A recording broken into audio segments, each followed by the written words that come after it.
राज्य सरकार पाहिजे त्याच्यावरनं खरं तर हे सगळं मराठीसाठी मराठी सक्तीची इतर ज्या बाकीच्या शाळा आहेत याच्यामध्ये तुम्ही आज मराठी आणली पाहिजे, सक्तीची केली पाहिजे, सक्तीची केली पाहिजे। ते सोडून तुम्ही हिंदी सक्तीची करण्याच्या मागे लागलेला कोणाच्या दबावासाठी? कोण दबाव टाकते तुमच्यावरती?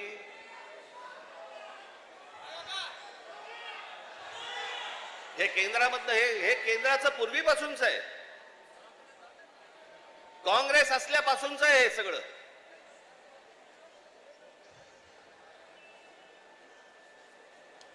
मुंबईसह संयुक्त महाराष्ट्र झाला त्याचा जो लढा होता, इतका प्रचंड मोठा लढा, ही मुंबई महाराष्ट्रापासून बाजूला करण्याचा डाव होता। तो कोणाचा होता? काही गुजराती व्यापाऱ्यांचा होता आणि काही गुजराती नेत्यांचा होता। मी एकदा पुस्तक वाचत असताना, आचार्य आस्त्रेंचं पुस्तक वाचत असताना मला धक्का बसला की मुंबई महाराष्ट्राला मिळू नये याच्यासाठीचं पहिलं जे बोललं गेलं ते कोणाकडनं बोललं गेलं? वल्लभभाई पटेलांनी सांगितलं की मुंबई महाराष्ट्राला देऊ नका म्हणून। वल्लभभाई पटेलांनी, ज्यांना आजपर्यंत आम्ही लोह पुरुष म्हणून मानत आलो, या देशाचे गृहमंत्री, आम्ही त्याच्याकडे आदराने आजपर्यंत पाहत आलो, तुम्ही महाराष्ट्राला विरोध केलात।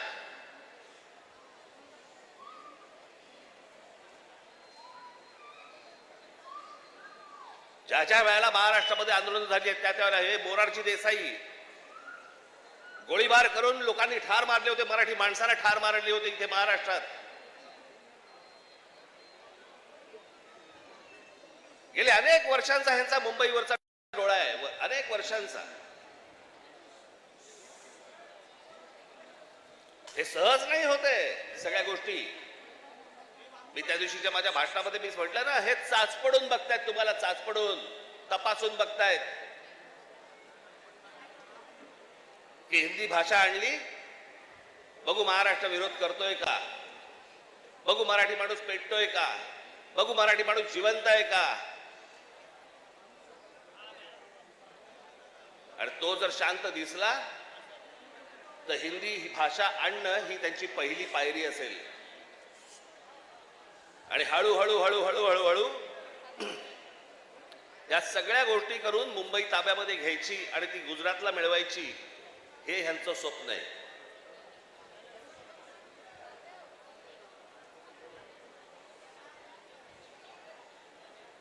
खरं तर बाकीच्यांचा विषय येतो कुठे मला कळतच नाही।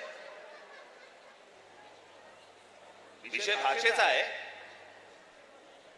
एक जगातलं सत्य मी प्रत्येक वेळेला सांगत आलो, जगातलं सत्य, तुमची भाषा मेली आणि पायाखालची जमीन गेली की तुम्ही कोणीही नसता जगामध्ये, तुम्हाला काही अर्थ नाही, तुम्हाला कोणीही विचारणार नाही। तुमची भाषा टिकवणं महत्वाचं आहे, तुमची जमीन राखणं महत्वाचं आहे। पण हे फक्त मुंबई महाराष्ट्रामध्ये, मुंबई महाराष्ट्रात खास करून मुंबईत काही गोष्ट झाली की ती देशभर चालू ठेवतात हे हिंदी चॅनलवाले।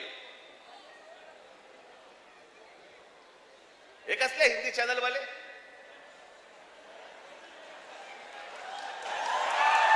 हे खरं तर या सत्ताधाऱ्यांच्या चपलेखालची ढेकणं आहे ती।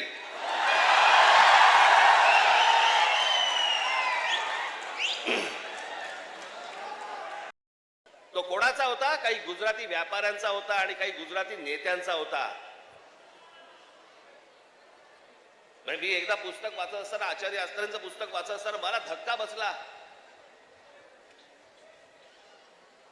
की मुंबई महाराष्ट्राला मिळू नये याच्यासाठीचं पहिलं जे बोललं गेलं ते कोणाकडनं बोललं गेलं?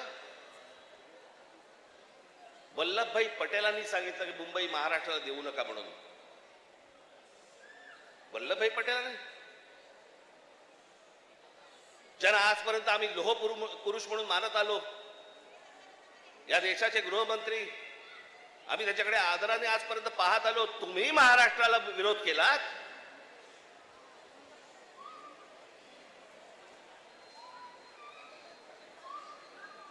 ज्या वेळेला महाराष्ट्रामध्ये आंदोलन झाली आहेत त्या वेळेला हे मोरारजी देसाई गोळीबार करून लोकांनी ठार मारले होते, मराठी माणसाला ठार मारले होते इथे महाराष्ट्रात.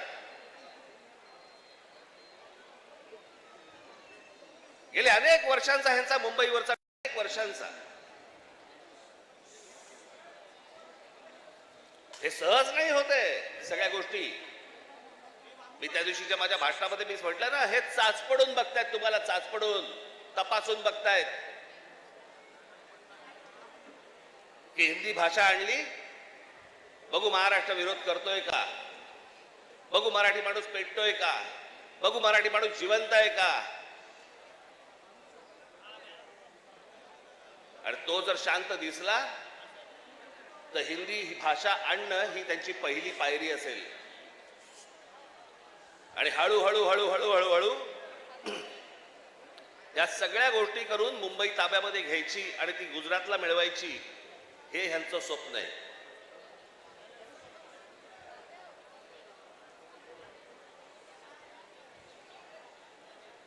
खरं तर बाकीच्यांचा विषय येतो कुठे मला कळतच नाही. विषय भाषेचा आहे. एक जगातलं सत्य मी प्रत्येक वेळेला सांगत आलो, जगातलं सत्य, तुमची भाषा मेली आणि पायाखालची जमीन गेली की तुम्ही कोणीही नसता जगामध्ये, तुम्हाला काही अर्थ नाही. तुम्हाला कोणीही विचारणार नाही. तुमची भाषा टिकवणं महत्वाचं आहे, तुमची जमीन राखणं महत्वाचं आहे. पण हे फक्त मुंबई महाराष्ट्रात खास करून मुंबईत काही गोष्ट झाली की ती देशभर चालू ठेवतात हे हिंदी चॅनलवाले.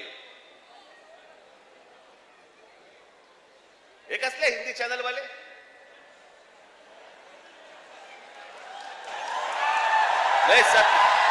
हे खरं तर या सत्ताधाऱ्यांच्या चपलेखालची ढेकणं आहे ती.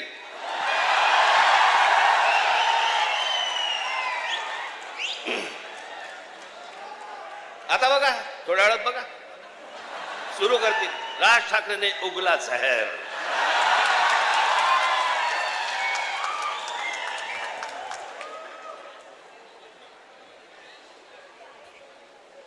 फक्त मुंबईत काही झालं, महाराष्ट्रात काही झालं तर हे सगळे हिंदी चॅनलवाले जाणून बुजून कोणाच्या तरी सांगण्यावरून, कधीतरी स्वतःच्या मनातून, स्वतःच्या रागातून हे पेटून उठतात.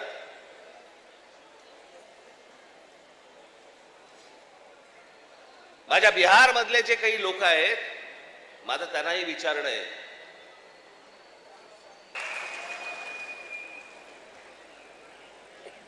मराठी भाषेला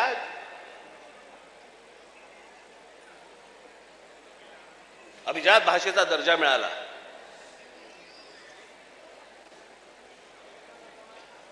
या शिवतीर्थावरती इथे मुंबईला पंतप्रधान नरेंद्र मोदींच्या समोर मी त्यांना सांगितलं होतं, माझ्या फक्त 5 गोष्टी आहेत, 5 अटी आहेत गोष्टी. त्यातली एक पहिली, मराठीला अभिजात भाषेचा दर्जा तुम्ही द्या. पंतप्रधान झाल्या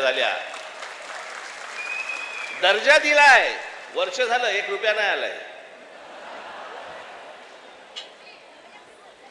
हिंदी भाषेला म्हणजे गंमत बघा, एखाद्या भाषेला जर समजा अभिजात भाषेचा दर्जा द्यायचा असेल तर त्याला कमीत कमी 1400 वर्ष जुनी ती भाषा पाहिजे. बरोबर, ही अट आहे कमीत कमी. म्हणजे हिंदीला अभिजात भाषेचा दर्जा मिळायला अजून 1200 वर्ष आहेत. 1200 वर्ष आहेत. आणि ती भाषा तुम्ही आमच्या लहान मुलांवरती आणि आमच्यावरती लादणार. हिंदी या भाषेमुळे हिंदी चित्रपट सृष्टीतल्या नटनट्यांचं भलं झालं, ह्याच्या पलीकडे कोणाचं भलं झालं जरा सांगा मला. साधी गोष्ट आपण पकडूया की उत्तर प्रदेश, बिहार, मध्य प्रदेश, जर हिंदी भाषेमुळे जर तुमचंच भलं झालं नसेल आणि तुमचीच राज्य मोठी झाली नसतील आणि तुम्हाला जर दुसऱ्या प्रदेशामध्ये जाऊन जर समजा तिकडे येऊन नोकऱ्या कराव्या लागत असतील, नोकऱ्या मागाव्या लागत असतील, गुजरात सारख्या राज्यामध्ये जाऊन तिकडे जर समजा तुम्हाला मार खावा लागत असेल, हिंदीने काय भलं केलं तुमचं? कोणती भाषा घेऊन बसलोय आपण? आणि त्या भाषेसाठी म्हणून महाराष्ट्राचा मुख्यमंत्री पेटलाय. मला कारणच नाही कळलं.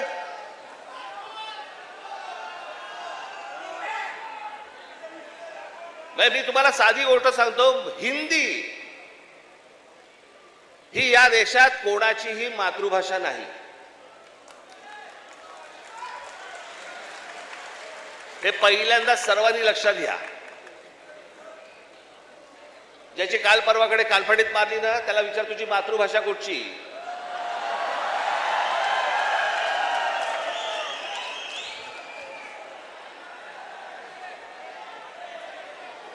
अहो, हिंदी ही इकडच्या तिकडच्या सगळ्या कडबोळ्यातनं तयार झालेली 100-200 वर्षापूर्वीची भाषा.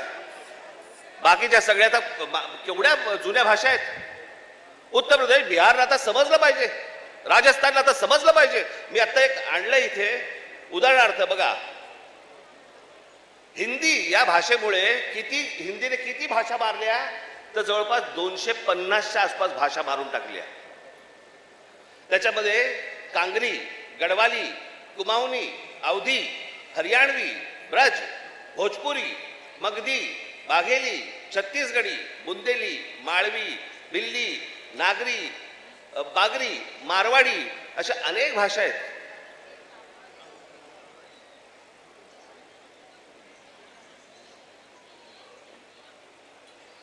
आता बिहारमध्ये ज्यांनी पहिली हिंदी ही भाषा स्वीकारली, तिथे आजही 99% लोक मातृभाषा बोलतात, हिंदी बोलत नाहीत. म्हणजे अशा तर मी तुम्हाला सांगतो,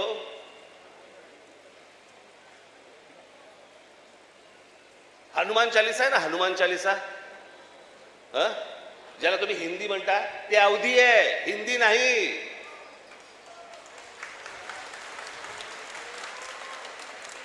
पहिल्यांदा भाषा आपण नीट समजून घेतली पाहिजे.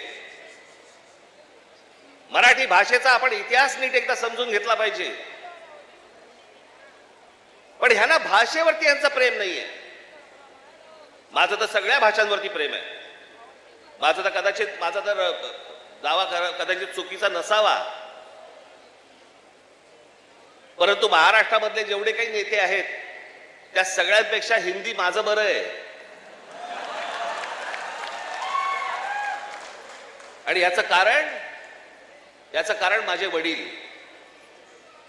माझ्या वडिलांना व्याकरणासकट उत्तम मराठी तर येतच होतं, उत्तम इंग्रजी येत होतं, उत्तम हिंदी येत होतं, आणि माझ्या वडिलांना व्याकरणासकट उत्तम उर्दू येत होतं. भाषा कोणतीही वाईट नसते, कधीच वाईट नसते. जगातली कुठचीही भाषा वाईट नसते. हिंदी ही काही वाईट भाषा नव्हे. आमच्यावर लादणार असाल, नाही बोलणार जा.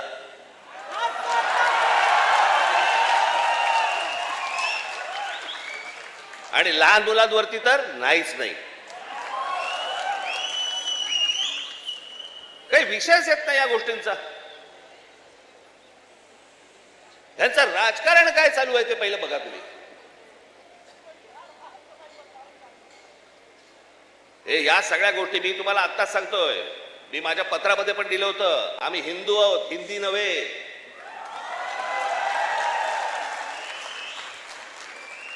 पण हिंदुत्वाच्या बुरख्या खालून जर समजा तुम्ही माझी मराठी संपवायला येणार असाल, माझ्यासारखा कडवट मराठी तुम्हाला सापडणार पण नाही.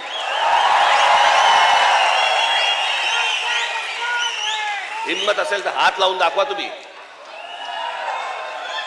आणि हे सगळं षडयंत्र तुम्ही नीट समजून घेतलं पाहिजे. षडयंत्र. मुंबईला जर हात लावायचा असेल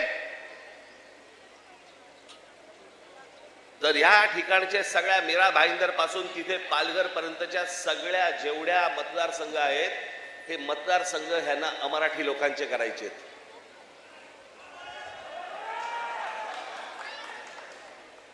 मी गेले 20 वर्ष मी ओरडून बोंबलून सांगतोय, ही नुसती माणसं येत नाही आहेत.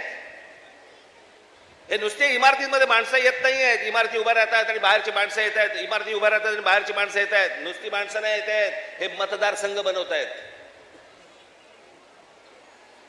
हे मतदारसंघ बनवून तुम्हाला हटवणार, तुम्हाला लांब लांब फेकून देणार. उद्या हे काय सांगणार, अरे बघा ना आमचाच खासदार, आमचेच आमदार, आमचेच नगरसेवक, आमचाच महापौर. असं करून हे मुंबईपर्यंत पोहोचणार. आणि हा अख्खाच्या अख्खा पट्टा हा सगळा गुजरातला मिळवण्यासाठीचे सगळे खटाटोप सुरू आहेत. हे आज नाही, हे पूर्वीपासून सुरू आहेत.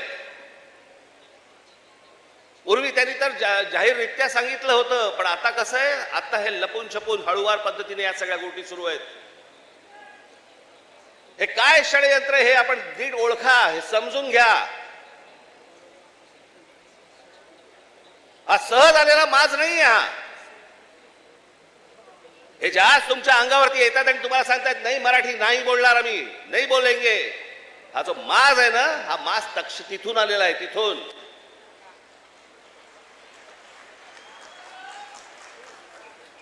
मी आज तुमच्याकडे काही लंब चौडं भाषण करण्यासाठी नाही आलो. मी खरं तर आज शाखेच्या उद्घाटनाला आलो होतो. मला अविनाशने मला सांगितलं की साहेब तिकडे येणारच आहात तर एक छोटी सभा आपण घेऊन टाकू. पण मला तुम्हाला जे सांगायचंय ते हे सांगायचंय की तुम्ही सतर्क असले पाहिजेत. आज काहीतरी प्रकरण उसळलं आणि आज काहीतरी उघडलं म्हणून आज आम्ही जागे व्हायचं, उद्या त्याच्यानंतर आम्ही झोपून जायचं आणि मग बाकीचं सगळं पोखरलं जातंय.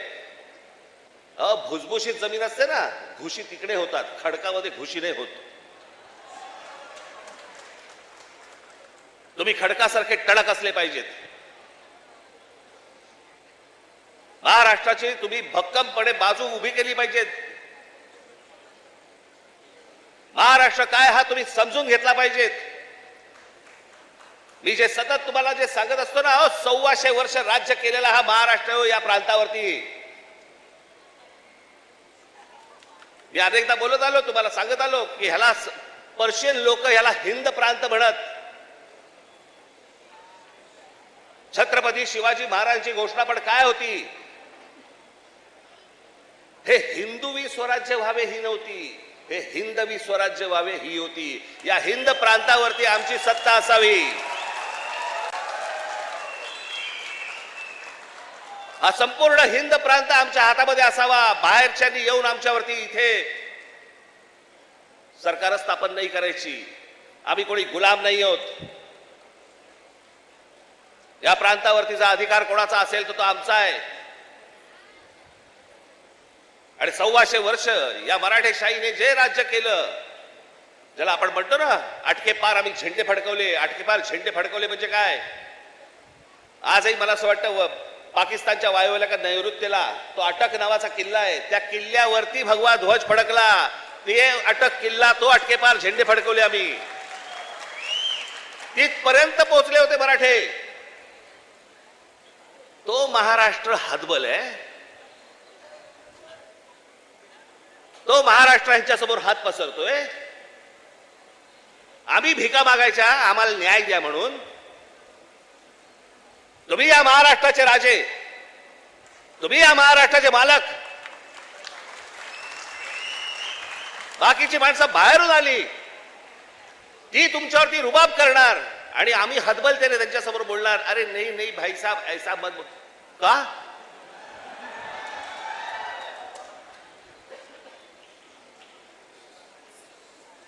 स्वतःहून काही करायची आपल्याला गरज नाहीये. पण जर अशा प्रकारे माज घेऊन जर समजा कोणी अंगावरती आला, ठेचायचा म्हणजे ठेचायचाच.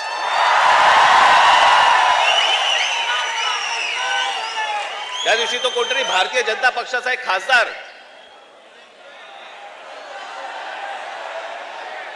कोणतरी दुबे नावाचा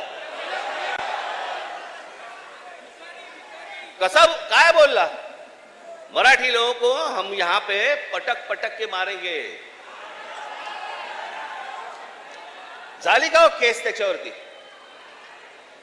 हिंदी चॅनल वाल्यांनी दाखवलं का, पुढे चालवलं का? काही नाही. बघा कसं असतात, कसे असतात ते बघा. तू आम्हाला पटक पटक के मारणार दुबे? दुबेलाच मी सांगतो, दुबे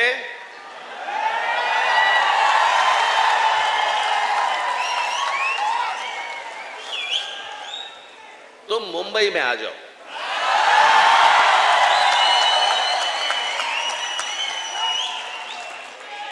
मुंबई के समुंदर में डूबे डूबे कर मारेंगे।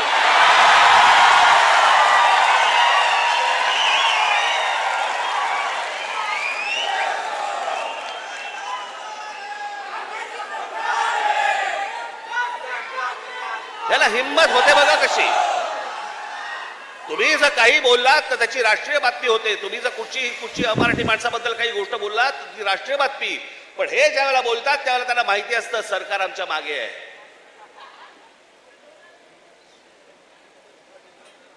कारण सरकारच जर समजा या गोष्टी इथे लादत असेल तर या लोकांची हिंमत तर वाढणारच आहे।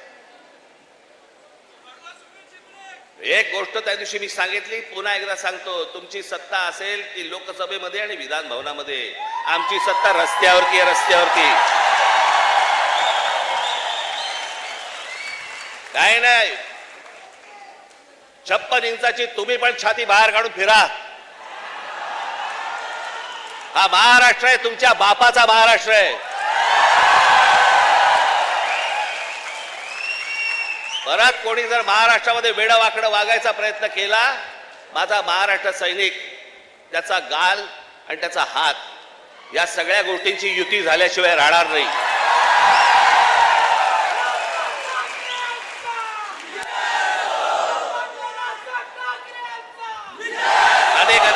अनेक ते आता सरकारी पत्रकार असतात, काही बेरोजगार पत्रकार असतात, आणि मग ते बेरोजगार पत्रकार कुठच्याही युट्यूब चॅनल बिनल वरती जातात आणि म्हणतात की तुम्हाला माहिती आहे की नाही, ही फडणवीसांनी लिहिलेली स्क्रिप्ट आहे। हा कोणता स्क्रिप्ट रायटर आहे मला अजूनपर्यंत कळलेला नाही, जो स्वतःचा अपमान पण त्याच्यामध्ये लिहितो, ज्याला हे सगळं मागे घ्यावं लागलं। सगळ्यांकडनं दबाव आल्यानंतर मी हे दोन्ही GR मागे घेत आहे हे स्क्रिप्ट रायटर लिहू शकतो। पण हे काय चालू आहे, हे तुमच्या मनात काहीतरी विष घालवणं सुरू आहे की हे बघा, हे आतून सगळे एक येतं, बघा हे सगळं असं सगळं सुरू आहे, कशाचाही संबंध नाही आहे। कोणाशी माझी मैत्री असो, दुश्मनी असो, काहीही असो, एक गोष्ट निश्चित सांगतो, महाराष्ट्राच्या बाबतीत, मराठी माणसाच्या बाबतीत आणि मराठी भाषेच्या बाबतीत राज ठाकरे कोणाशी तडजोड करणार नाही। याच्या आधीही केली नाही, आताही केली नाही आणि पुढेही करणार नाही।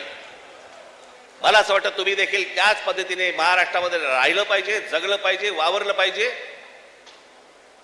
आणि जे कोणी इथे राहत असतील मराठी लोक, मी त्यांची माझ्या एका मित्राचा दाखला दिला होता, बाकीच्यांनी देखील लवकरात लवकर मराठी शिकण्याचा आपण प्रयत्न करावा।